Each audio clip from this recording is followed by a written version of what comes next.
Honestly, it's pretty clear when I literally just here to try and help move humanity forward. That's my sole purpose. And I usually do it through technological things or spiritual things, helping people on a, kind of in an individual basis or technologically on a larger scale and just moving things forward. But the unfortunate part of that is I'm not so much tied to things. I get a little concerned when I see humanity going the way it's going right now. I think we're not doing such a great job.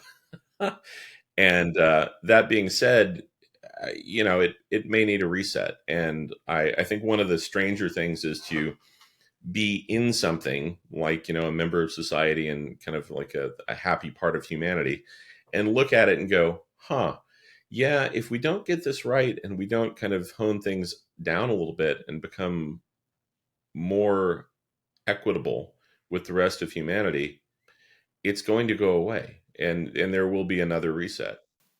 2, 1, 0. Hi, and welcome to the show. This is Orion. Thank you so much for being here. I'm sure you're going to have a blast listening to this one.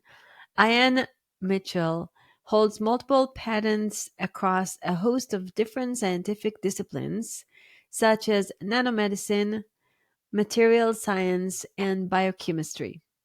Ian is the founder of Wizard Sciences, scientific advisor to Satori Neuro Polymath, chief scientific advisor for Leela Quantum, and CSO of Redbud Brands. What I really love about him is this really awesome combination of very smart, very intelligent, very left brain, knows a lot of facts and big words I have never heard about of, and yet very creative, very kind. After we recorded the show, he played the saxophone for my kid, who was a little upset at the time. He's just such a phenomenal human being.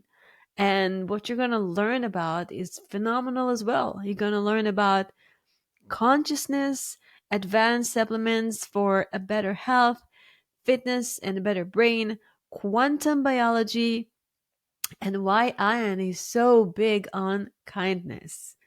And now, without further ado, enjoy. Hi, Ian. Welcome to the show. Thank you so much for being here. It's an honor and a pleasure to have you on the show. Hey, Ryan, thank you. I'm very happy to be here. I'm looking forward to it. Yeah. What's your best childhood memory? Or one of them? That would be running through City Park in New Orleans with my dad while it's raining, throwing a tennis ball back and forth, bouncing it off the concrete as we were running through the botanical gardens in City Park in New Orleans.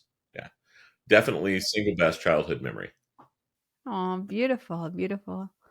And how did you turn from that little boy that is chasing a ball in the rain to magnificent scientist that you are today? By being very, very curious. I think actually, again, I kind of I owe a debt of gratitude to my parents, and in particular, my dad. Primarily, my mom, I would say, was the kind of the driving heart behind things, which is really in this day and age probably equally, if not more so, important. But my dad, just because he would do these mental exercises with me as a kid, and he would ask questions that weren't common. He's a truly, by the numbers, one of the sharpest guys in the world and a really brilliant man. And he would always, you know, kind of vex me with these really difficult questions. And what he would do is, if I couldn't answer it, he'd say, "Well, look, will they solve this puzzle in 500 years?" And if I'd say no, then he'd go, "Okay, well, how about 1,000 years? Will this be solved in 1,000 years?" And I go, "Yeah, I'm sure." And he'd go, "Okay, well, if that's the case, then project your mind forward 1,000 years, see what they did, and then bring it back." Wow. Yeah, it was a really brilliantly insightful approach because, your imagination isn't really limited by anything, right? Time isn't really a constraint. So temporality kind of goes out the window, and you can do a lot more than you would normally do under given constraints that you find yourself in from day to day. So when you kind of free yourself from the limits that you place on yourself every day, you become capable of seeing things a little differently, right? And the things that are so standard and confining and routine for most people kind of go out the window. So you just broaden the aperture a little bit and you open it up and can see more. And I think consistently doing that over time. And then one of the other things that was really critical was my favorite show of all time was this show called Connections by a fellow named James Burke, who amazingly has a new one out as of 2023. But when I was a kid, he had this series that was made in I guess, the 80s, and it was taking inventions that we have in modern time and then following the trajectory of how they came to be. So much like your question, how did I come to be the scientist I am? Well, it wasn't one definitive thing. It was a lot of little components additively moving me in that direction. And likewise, when you take anything that we have in modern society, if you look at its inception, it's not generally one big event, right? There are lots of little pieces. I mean, if for the people who've seen Oppenheimer, that's one name slapped on something that took thousands of people to put together. And if you break down all of those individual components, that's what it actually required to arrive at the point of having that particular thing. It's like anything else. I think a lot of times life gets obfuscated by complexity, and people don't. We have a tendency as people, in fact, neurally, the way we're wired. We go through synaptic pruning so we can kind of pare down reality to perceive things, when in fact reality is far more complex and layered and beautiful than I think most people are able to see, just because they've really pared down what reality is to them. When you look at a little kid, when babies are born, their brains are actually far more active neurally. Their synapses are wide open. They're making all sorts of neuronal connections that people don't make when they're older. Hence everybody's always keyed up about neuroplasticity, right? You want to have the brain of a little bitty kid so that you can learn more rapidly and do things. And as you get older, the rapidity with which you can pick things up starts to diminish a bit. And Yeah, I think it's 700x in the first year or something like that. yeah, it's pretty dang quick. And if you can keep that going for your entire life, hey hoo, you can learn all sorts of things across all sorts of different domains and actually become insanely proficient at all of them. But I don't think that's something that's really commonly stressed. And modern society, as you age, like the little kids, they're totally open, and then it slows down, and you pare down reality to see less and less and less. Actually, one of the funny things, and this, it's kind of interesting, if you're ever around, say, a kid that's maybe less than 2 years old, when you walk up to them, if you look at them, they look at a person and then they typically look above a person. They'll look squarely above a person's head. Now, I've seen it so many times that I don't even need to posit what it is, but I'll just say, hypothetically, my guess is they're probably seeing more than we normally see. And our eyes actually have the capacity mechanistically to see a lot more in terms of the visible spectra. For humans, typically you see between 400 and 700 nanometers, right? And that's what we consider visible spectrum. But, the Army did an experiment where they took chlorophyll derivative drops and put it in people's eyes so they could see at night like a cat. And so, you open up the infrared spectrum. And then another research group did this similar experiment, but kind of on the other side of the spectrum, where they used retinol A derivative drops, and they opened it up so that they could see the ultraviolet side of the spectrum. So really, you can almost triple the capacity that you could normally perceive and see all the way from, the energy and the light around things like an insect would see it, trying to navigate towards flowers, all the way up to seeing in pitch black like a cat. And so we have the physical components, we just don't have all of the compounds normally that are there. I would posit that if your consciousness elevates to a certain degree, you're flowing more energetically, you're flowing more than the average person would. And when that happens, it's kind of like you have enough energy to jump across the spark gap. So your perceptions actually shift, and you're able to literally see more than most people are visually perceiving. And I think that's why little kids have a tendency to look above people, is because you can pick up a whole lot of information just looking above someone's head, um, if you can see it. And I think little kids can probably see it. Wow. Do you have that ability to look at people and see them?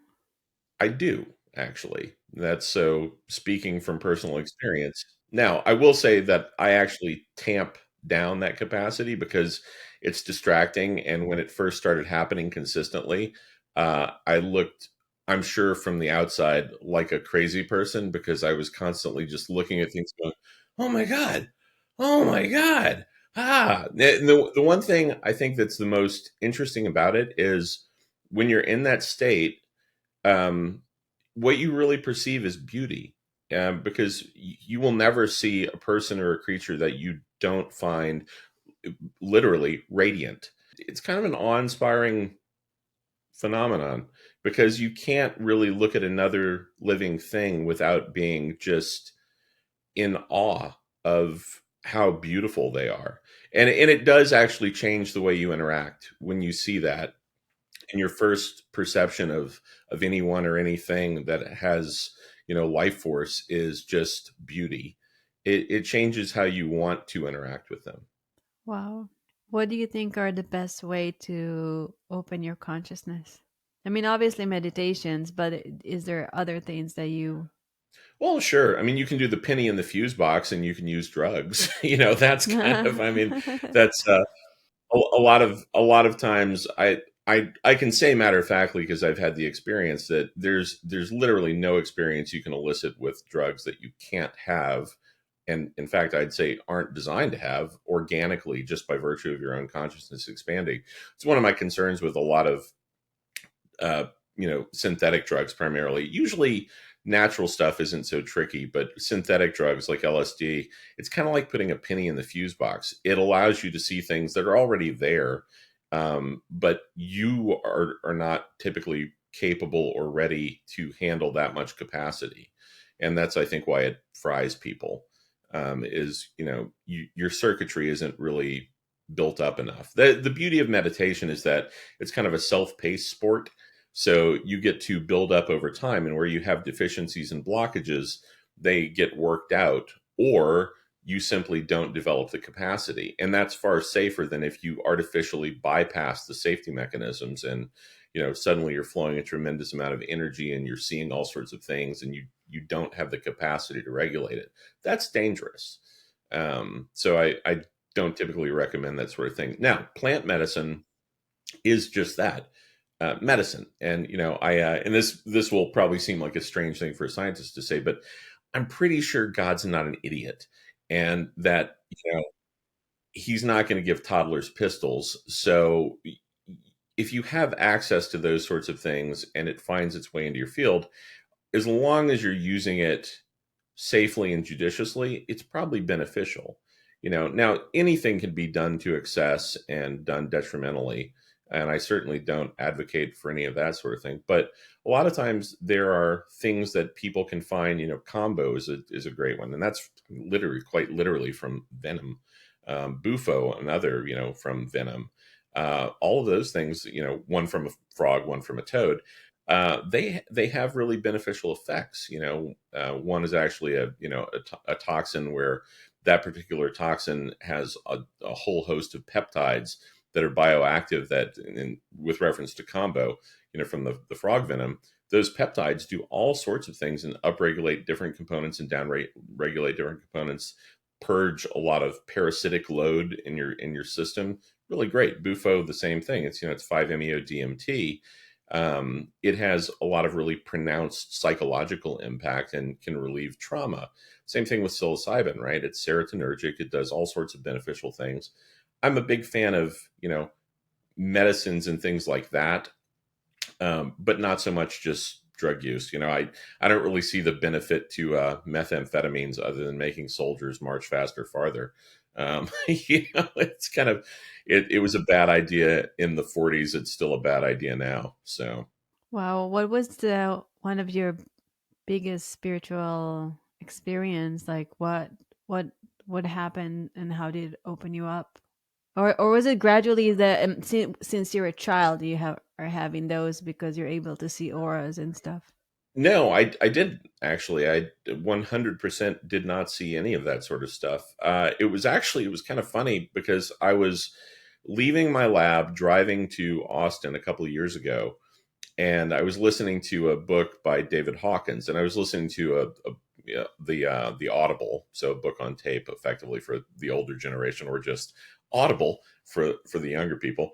So I was listening to David Hawkins narrate his own book, which actually is kind of critical now that I'm sort of on the other side of the coin. I understand what was happening more than I did then, but I was driving down the road listening to Power versus Force, and when I was somewhere outside of Dallas, my right arm involuntarily whipped up into this position with my thumb and forefinger clasped and my hand pointing straight up like this.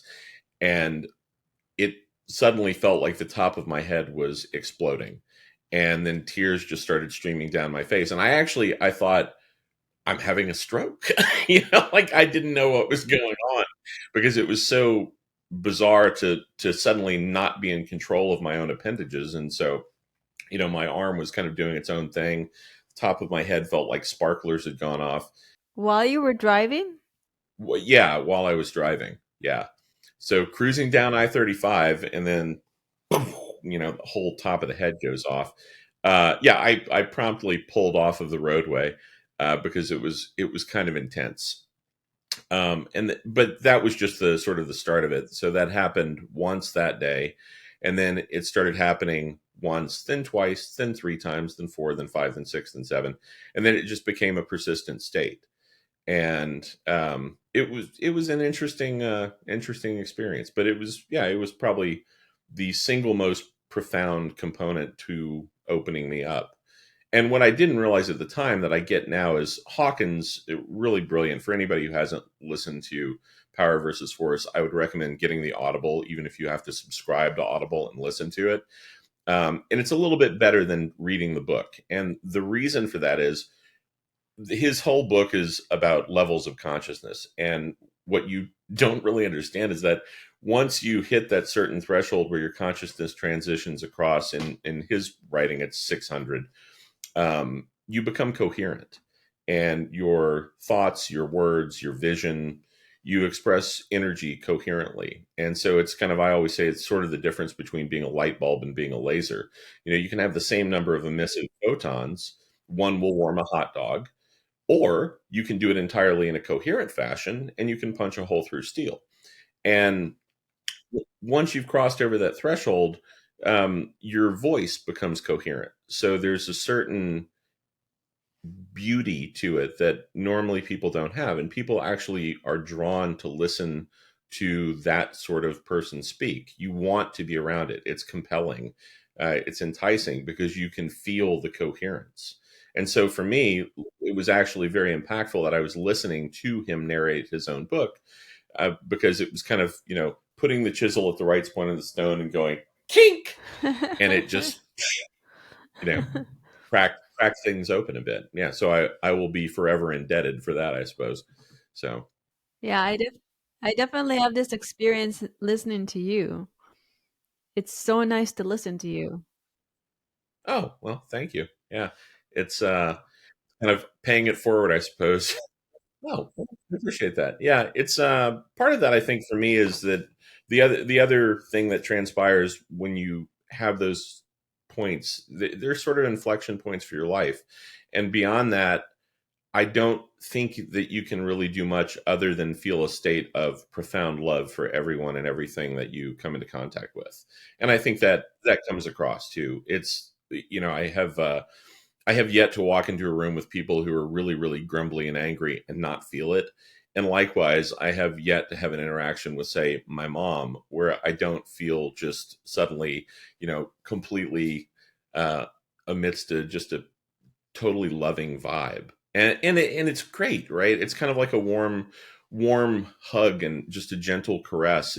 It makes you feel far better. And I think the same thing translates when you pretty much won't meet anyone that you don't really genuinely love, whether whether or not. And that's the funny part, is Buddha said that, and I always thought it was really profound. He said, by the time you're enlightened, you will never meet a person that you don't love fully. And I remember reading that and not really getting it. And then I'll be damned if he wasn't right. It's one of those things. There are quite a lot of those things that are really sort of funny. I used to read a ton of stuff, and was like a diehard meditator for 28ish years, and would really did TM, kind of was the base thing, and I did it really really intently and very intensely as well for the better part of 3 decades. And there were some things that used to just frustrate me. One of which was, people who had kind of gotten to the other side of the stream there would say things like, you must just know yourself to be enlightened, and things like that. And it always used to just frustrate the hell out of me, because I was like, look, that's great and all, but if you could just give me a map and like tell me, do I need to climb a mountain and meditate in the snow? Do I need to be naked meditating in the snow? Do I need to be naked standing on one leg meditating in the snow? Like, whatever the hell it is, I'm going to go do that thing.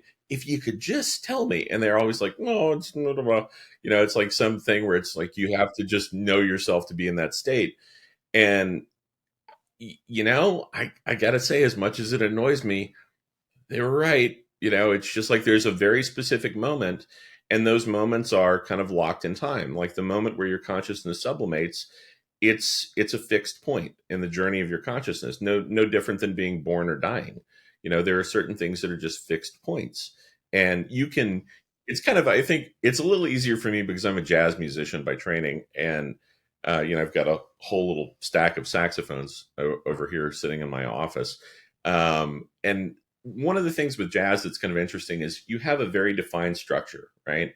And then you kind of noodle around and move through that, and you try and do it artfully. You try and do, whatever your personal expression is, you try and do it well within the confines of that structure, and kind of give people the meaning of what you're feeling when you do that. And if you do it artfully, it's really beautiful. And I think, knowing what I know now, life is very similar, right? You have the start of the song, the end of the song, they're fixed points. And then you've got a couple of chord changes or really interesting things. And your consciousness jumping is one of those. There's a very definitive inflection point, and it's as important as those other points. In fact, I would argue that it's actually more important than being born or dying. Those things are somewhat irrelevant and transitory. But your consciousness is really kind of, that's where it's at. Right. I had moments of coherence in my life, but only moments. I don't stay there. I would love to just be there forever, but I feel like life for me is like a roller coaster. It's up and down and all around. And I am climbing up steadily, but it's like you're moving one step forward, two steps backwards. It's not like I want to be there, but I don't know where there is, and there is no there. Yeah, I think you're right with there is no there. Once your consciousness stabilizes in a space like that, it's not like life stops. You're still in the midst of everything. Your vantage point is a little different. It's kind of like a personality. I think the biggest shift there is you see where all of the different components of your personality came from. Like, I can interact with someone and realize like, oh, this was, from my friend Wyatt in 7th grade. This is where I picked up this attribute of how to interact with this person. Or this is from my friend John in high school. And, he would deal with people like this. And it's no longer just on autopilot. You can actually look at the lens that the light is moving through and see where the different components come together. Because as a person, you're this big amalgam of all of the interactions that you've had with other people. And that kind of defines, for you, who Orion is and how you interact. And I think the shift there is, it's still like that. You're still moving through the world. You still have to interact with people, but you're not so much attached to the persona. You realize like, oh, I'm Ian. I'm a scientist. I have a persona. I deal with people like this. And so you continue to do that. But there were, for me, there were some really profound changes. Like, I hadn't had any meat for 28 years. And I started having to eat meat again, which was kind of different. It wasn't something I was terribly thrilled with, but it was a necessity, so I just shifted over and did it. And oddly enough, I did that all on one day. Like I had had none for 28 years, and then on one day I started doing it again. Do you feel like it shifted, it lowered your consciousness, or you're the same? No, definitively. It lowered my physical. Uh, it's really more like my physical manifestation. It slows it down. And that's why I had to do it. Yeah, definitively. Yeah. I mean, you're not just digesting the meat, you're digesting the energetics behind the meat. And, people might, grumble if you said, well, you're digesting something's being or its soul. But I think I could pretty much make a case across any religious or scientific domain and saying, well, you're actually digesting the energetics that are behind the tangible physical expression of those energetic forms. So that you can pretty much back up with physics. And the thing is, certain things vibrate more rapidly, certain things vibrate more slowly. Meat is, like in Ayurvedic cooking or something like that, meat would be very tamasic, very slow, right? And fruits and vegetables are very sattvic and fast. And then kind of like your average stuff is just rajasic, kind of middle of the road. So if your vibe is really, really high and quick, and you want to slow down your meat suit a bit, you eat meat. Because otherwise, and I'm sure you've seen people like this, people who are diehard vegetarians and or fruitarians or breatharians or whatever they're doing to try and make themselves more refined. Very often they become uber spacey. Like you can't depend on them to get a damn thing done because they're just love and light. And it's which is great. That's terrific, and I get that that's part of the process. But it's hard to be focused on love and light and actually getting things done and being a valuable person in society and moving the culture a little bit. You have to actually, it's kind of like trying to jump a train if the train's going 100 miles an hour. Far easier to do if you're moving as well. If you just try and jump on and it's going 100 miles an hour and you're standing still, it's going to have really untoward consequences, really bad, not good. So you have to kind of either pace up or slow down so that you can interact with what you're trying to interact with. Yes. What's your life's mission? Well, it's honestly, it's pretty clear when I literally just here to try and help move humanity forward. That's my sole purpose. And I usually do it through technological things or spiritual things, helping people on a, kind of in an individual basis or technologically on a larger scale and just moving things forward. But the unfortunate part of that is I'm not so much tied to things. I get a little concerned when I see humanity going the way it's going right now. I think we're not doing such a great job. And that being said, it may need a reset. And I think one of the stranger things is to be in something like a member of society and kind of like a happy part of humanity, and look at it and go, huh, yeah, if we don't get this right and we don't kind of hone things down a little bit and become more equitable with the rest of humanity, it's going to go away, and there will be another reset. And that's it's unfortunate, but it's at least I won't be alone in my chair at the end of the world. So which sounds it sounds kind of like I'm being the harbinger of doom, and I'm really not trying to, but by the same token I feel like there's a bit of a necessity to be sort of a realist and to just state pretty plainly, like, my mission is contingent upon people being here in order to help them and what I'd like to do to that end. And if people go away, because we've done such a really poor job of being kind to one another, it's not going to do much for me trying to help, and it's not going to do much for people trying to move themselves forward. My particular take on a lot of this stuff is that we try and figure out what is consciousness and how do we manifest consciousness, and that's totally backwards. It's my particular perspective now is very different than it used to be. I would say we're consciousness, and all of the stuff around us is just a manifestation of our consciousness trying to expand. And in the process of that, we go through all these different things, one of which is, trying to relate to other people and grow in that capacity. And if we do it well, it's a great setup. We can learn a lot and do all sorts of things and progress really rapidly here. And if we don't do it so well, then things may go back to a much smaller stage. And I worry that that's kind of how we're tending right now. Right. The world can look really scary if you look at the reality of the world. But where do we get that reality? Usually from the news. And I think that from even in the back channels, even on YouTube, like it's whatever the the algorithm is put in front of you.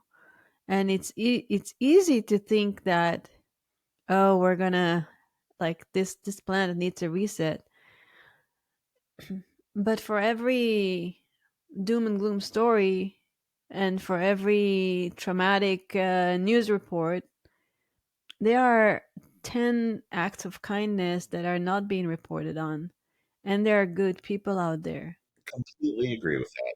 And there are good things happen, and there are, forests, that habitats that were like gone, that are coming back to life, and animals are coming back to those habitats. And even if you look at the, I think I heard Hiroshima and Nagasaki, that now, like, nature is insanely amazing and beautiful there. I feel like Earth has the capacity to heal, w- very, very quick. And so I yes, that some days I wake up and I'm like, what the freak is this reality? This suck. I don't like how people hate each other. I don't like wars. I don't like it. It's terrible. It's awful.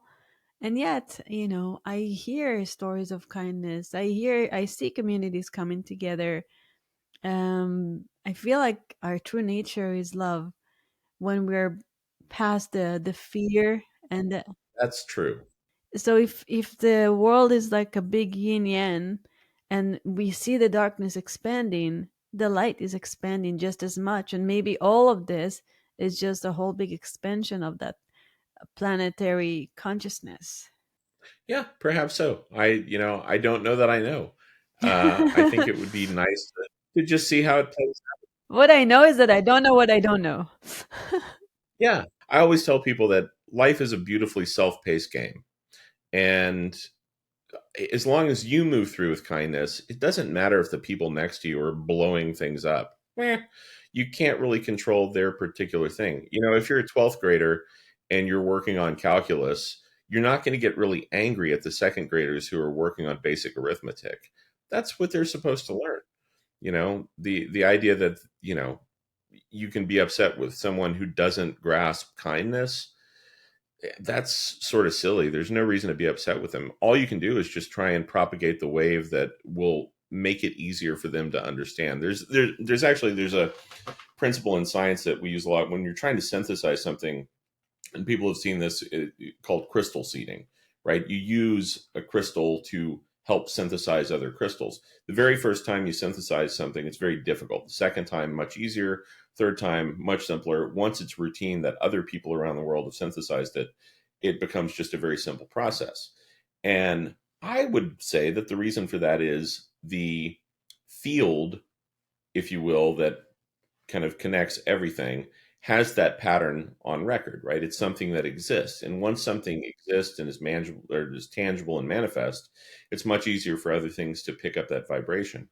And so, likewise, if kindness is something that exists within yourself, then the best thing to do to make it recognizable for other people everywhere is to just become a big beacon of it. Just pump out as much love and light and energy as you possibly can, and don't worry about the things that are going on so much. Just focus on them. It's just, to me, it's personally, I kind of want to see the kid, come back from, the back and win the game. And so I'm just really rooting for the home team, like, come on, humanity, pull it together, come from the back. There's such a capacity for love. I mean, I too think that that's kind of inherently what everybody is it at your very core. That's what you are. In fact, I would be so bold as to say that everything in this manifest universe is in fact operating from the baseline frequency of love, which is why if you have enough love, you can pretty much do anything, you know. Um, no real governors on that. It's like having a bank account that's entirely flush. If you personally are filled with a ton of love, you know, there doesn't need to be any check valve. Everything flows through you. Yeah. So, yeah, I bet everything you created is out of that state of love for humanity and the need to help them. Maybe you can share a bit about wizard science and about your inventions. Sure. Well, so Wizard Sciences is kind of that's sort of my baby. I make a lot of different serums. The crux of most of the things that we've developed to date are around they're centered around carbon 60, which is it's just an allotropic form of carbon, which is just you have one element, say in this case carbon, and you have multiple forms. So there's graphite, graphene, fullerenes, diamonds. They're different forms of the same basic element. So in this case, it's a truncated icosahedron, which is a soccer ball made of carbon atoms. So you've got 20 little hexagons and 12 pentagons all clustered together to make a soccer ball out of carbon atoms, and it does amazing things inside the body. So if you bind it to a lipid, you can get it to move through your cell membranes, and then once it does that, it delocalizes from the lipid and moves to your mitochondrial membranes, and it acts as an oxidative buffer. And this is just kind of the standard scientific stuff. It's an antioxidant. It's the strongest antioxidant. That's great. And does it do those things? Yeah, it does. That's not actually really the crux of how it's working, but it does do all those things. A lot of times, I think in science we see things where we register what the physical attribute of something is because that's the level that we're moving from, when in reality all things are energetic before they're tangible and physical. And if you look at the way the carbon interacts, it's actually having more of an interaction on a subtle level than on a physical level. Like you can see what's happening as an after effect, and then you can register the biochemistry behind it, but it's not the impetus for that thing. First you have some sort of vibrational expression, and then you have an energetic expression, and then it becomes tangible. And the carbon 60, the reason I focus on it is because it operates at the vibratory level, and it's the largest tangible molecule that you can see that exhibits quantum behavior as well as macroscopic behavior. So it's kind of the transition state between things that are quantum and things that are tangible and manifest. And so I'm able to get a lot of effects out of that, and I combine it with different things, and nicotinamide mononucleotide for energetics, just so it's NAD precursors and things like that. But even that, all of those things, I'm just trying to help in a way. Like the Olympic serum is one of the products, and it has all these great benefits for people who are doing athletics. But really, at its core, it's super good for inflammatory and autoimmune conditions. And if you don't have those, it kind of is like Captain America sauce. It allows you to do all sorts of things that you wouldn't normally be able to do. And the same thing with Neural RX is another product, and it's specifically for people with Alzheimer's. That's what it was developed for. But if you don't have some mass cognitive deficit, it's a phenomenal nootropic. Like when I tested the evoked neural potential with it and without it, there's such a remarkably profound difference. Like your brain literally has so much more energy when you're on it versus when you're off it, that it's a night and day disparity. Does it have a long-term effect where your brain keeps expanding the more you take the supplement? Well, it's not the more you take the supplement. You have the energy the more you take the supplement, but the long-term effect only kicks in if you push your brain while you're taking the supplement. So it's kind of like working out or taking things that are healthy. You can take a supplement that gives you more energy, but if you don't actually try and change your physiology so that you're more efficient personally, it's not going to change your baseline. The beauty of taking neural is that about the third or fourth week in, you start to have this real massive shift in neurogenesis. So your brain starts pumping out lots of new neurons. and it outpaces BDNF and NGF1, which are kind of your own endogenous compounds that would trigger neurogenesis, by a factor of say 2 to 3 to 1. Is there any side effects or supplements you can take with it? Yeah, you don't want to do anything, say, like photobiomodulation with blue light. You don't want to get your blood exposed to blue light. But other than that, no, not really. And it's because that's the excitation frequency for carbon. I just have this like cosmetic blue light machine that my husband decided to purchase because they're really good salespeople in the conference. And we have it. We never used it. As long as you're doing it on the outside, you're fine. But you don't want to pull your blood. And if you're doing some sort of ozone therapy or something like that, and you're pulling your blood and then pumping it through light to detoxify it or purge viruses, that's where you can have issues. Like if you've got a blue light on your skin, So like, externally, it's fine. yeah, externally you're fine. Maybe one day I'll use that device. Yeah. Actually, blue light's great for that. I mean, it kills all sorts of things. Red light is really healing and beneficial, but blue light's great if you're trying to wipe out, sort of bacteria or viruses or something like that. Works like a champ. Oh wow! So what other things you have there on Wizard Science? So you said something for the brain, something for athletic people, one for Alzheimer. What else? Yeah, see, we've got a new product called MitoCure, which is basically it's urolithin A mixed with methylene blue and PQQ, which is pyrroloquinoline quinone. And the idea there is I wanted something that would act as sort of a contrast agent for people. So urolithin A triggers mitophagy. So it goes in and has your body kind of purge the mitochondria that are not functioning well. But the methylene blue component is there in a methylene blue is really great, but I try not to use a ton of it because it has some other complicating features that it sort of elicits physiologically.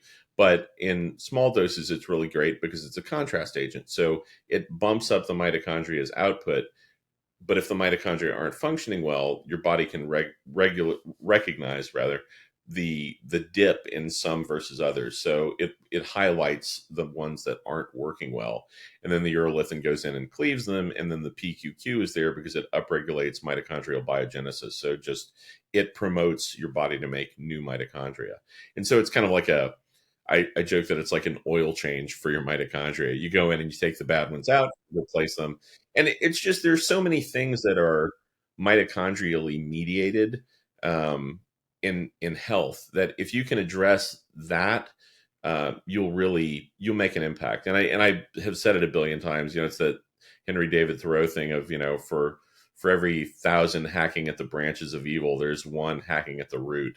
And you want to be the guy hacking at the root. Like find what the issue is and address it. And there's a lot of disease that really, if you just fix the mitochondria, the diseases go away. There's a ton of autoimmune conditions that if you can fix those, you're fine. But I'm sure that will become more and more common thought as time progresses. Maybe, maybe not. Depends on the I hope so. depends on the reach of big pharma. But yeah, why not? Because we said that the light is expanding. So yes, yes, yes. Yeah, there are a lot of scientists beating the drum. So, yeah, well, the beauty of expanding and contracting is sometimes you're expanding, sometimes you're contracting. I'm a big fan of expansion, but, I also realize that contraction is a necessary component too. So, when the accordion gets closed, I don't get upset because in order for it to make music, it has to move both ways. So, Beautiful metaphor. yeah, I have my preference, but I'm not going to be terribly upset with things if they don't go the way I hope they will. Yeah. Can kids take those supplements? All of mine do. Yeah, Uh, I would definitively say yes, a big fat yes. Yeah, especially if they have like ADHD or something like that. That's actually for the neural serum so beneficial. It just a lot of times part of the issue there is just baseline energetics neurally, and if kids don't have enough capacity, they have a tendency to become anxious and overwhelmed and distracted and not able to focus. And so when you handle just the energetics, it allows them to be in a much better space. Beautiful. Do you have anything for gut health? No, I don't actually.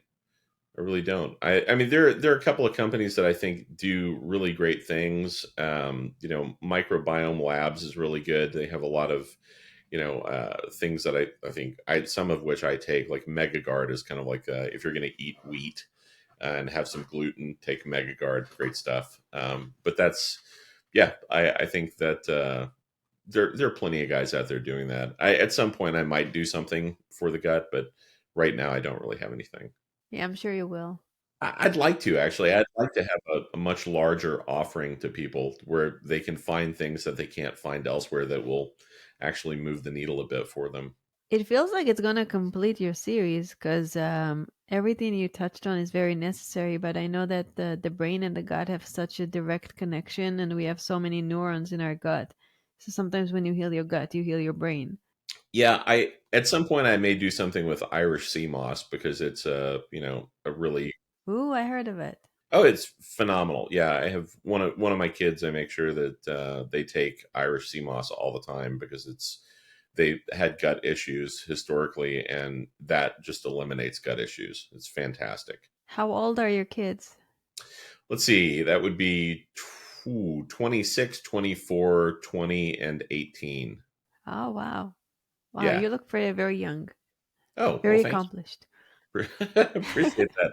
Yeah, no, I lucked out in the kid department. I have awesome kids. They're all very kind and very hilarious, and it's I can see where they got it. yeah, they that's my favorite part about them is not that, and I mean by the by, I think they got it from you, and you got it from your parents. I would like to think that that had something to do with it because they're hilarious. My favorite part about them is that they are absolutely hysterical. They leave me just laughing so hard I can barely catch my breath.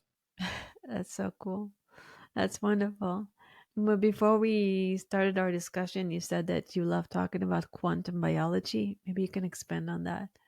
Yeah, so quantum biology is probably my favorite topic these days because it's the science is finally starting to catch up so that we can demonstrably show that things are connected and that things have impact at a distance, right? Non-locality. And we've done a lot of experiments for a company that I'm the chief science advisor for called Leela Quantum. And I know you know the guys over there. Oh, I know them personally, and I love them. They're great, and we have the infinity, we have two infinity blocks, and yeah, they're amazing. Crew and Philip were on the show. I'm gonna link it in the show notes, and I have another individual conversation with Crew that I'm going to have in the next few weeks.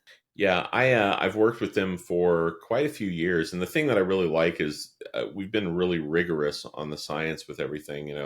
Done double-blinded experiments, and it's pretty fantastic. One of the experiments that we did on the kind of the quantum front to really show that things were non-local was we took cells and we plated four different petri dishes. So I had a professor plate four different petri dishes, fill them with cells, and then grow them to confluence, and then cut them, and then see how quickly the wounds recover after taking a picture of just two of them and sending it to the guys at Leela, and then they will treat the pictures, but they don't know which cells are which. The professor doesn't know which cells are which, and the shift in the speed of healing is ridiculous. And the same thing with just cell cultures. We did the same thing with 96 well plates, where you fill literally millions of cells out, and then you run them through basically a luminometer to see what the output is of ATP. So you're looking at energy generation of the cells. And we did the same thing. It was a double blinded experiment. And the cellular output jumped 29% in the cells that had been treated.